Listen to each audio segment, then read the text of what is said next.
You are probably wondering why I'm wearing this shirt here with the 2 stars. It's because this past week was the 2-year anniversary of France winning the 2nd Soccer World Cup, and I wanted to celebrate. So there you go.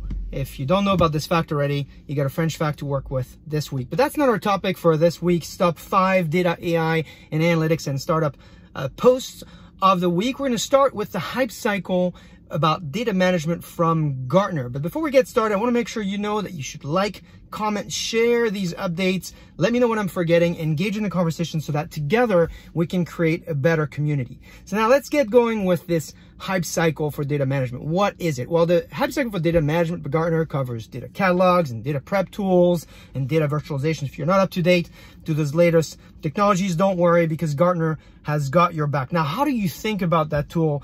You're probably really familiar with the Gartner Magic Quadrant. It really is used by CIOs typically to plot vendors across execution and vision. So it allows them to kind of pick their top vendors for deploying technology. There's also a document called the Critical Capabilities, which is a detailed now drill down of capabilities of particular vendors and benchmarks them against each other. The hype cycle is a little different. It's more of a document you use to step back and then start looking at the maturity of various technologies. So start thinking about where you are and where the technologies are. There are 5 stages to the hype cycle. What are they? The first one is the innovation trigger. This is when everybody gets excited and you hear about the technology, and then really the early adopters tend to take care of that technology, hang on to it, and start deploying it. The second one is this area called the peak of inflated expectations. This is where there's publicity, it produces a large number of customer stories, but there's a fair amount of failure as well. So people are starting to kind of, have some disappointments around that.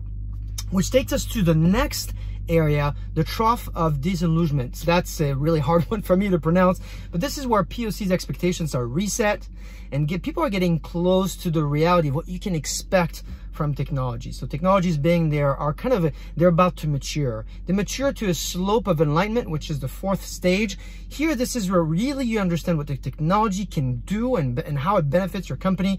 This is where pilots are starting to be funded, and conservative companies are more cautious, but still now people are observing what's going on. And then finally, the 5th stage of the model is called the Plateau of Productivity. This is mainstream, adoption is occurring, criteria for assessing provider viability are more clearly defined. And so this document is great because if you're familiar with the Geoffrey model for customer maturity, is a model called Crossing the Chasm. This is about the same thing for technology, but to me, if you're in the market to understand where you're going to innovate, this document is going to really allow you to match where you are as well as where the technologies are. So you can decide how ready you might be to adopt a particular industry. Great document, came out this week.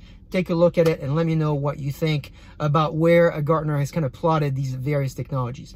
Our second resource is about developers. If you have not caught this interview just yet, stop everything that you're doing and take a look at Jerry Chen, who's a partner at Greylock.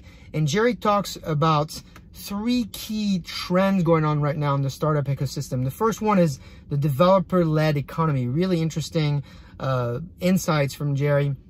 The second one is this idea of API economy and the connection with SaaS applications. Finally, he also talks about the trends in startups and the announces this past week in the cloud of vendors. I mean, what he noted here is that the investment in the right startups actually has not been slowed down by the pandemic this week. $270 million were invested in startup this past week.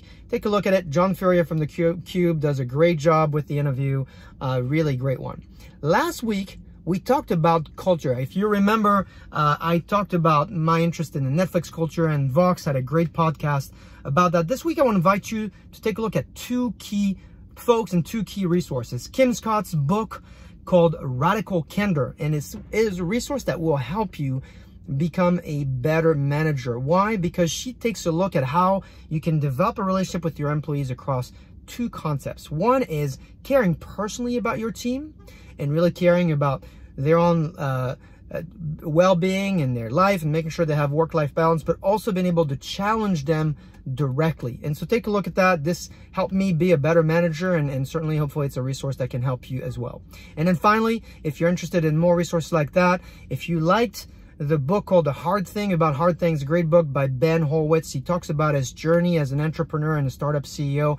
He published a few months ago a book called What You Do Is Who You Are, which really defines the guidance on how you can build sustaining culture at your company. Your culture is not your posters and the memos that you write. It really is, truly is what you do. Really invite you to take a look at that. I'll probably do something later in more detailed fashion in some of my blog posts. And then finally, before I close, some of you have asked me, why are you in the car doing these updates? Well, because I want you to be data-driven. And so for that, I'm telling you, see you next week. Let's drive data. Let's be data-driven. Let me know what you think. Let's go. I will see you next week.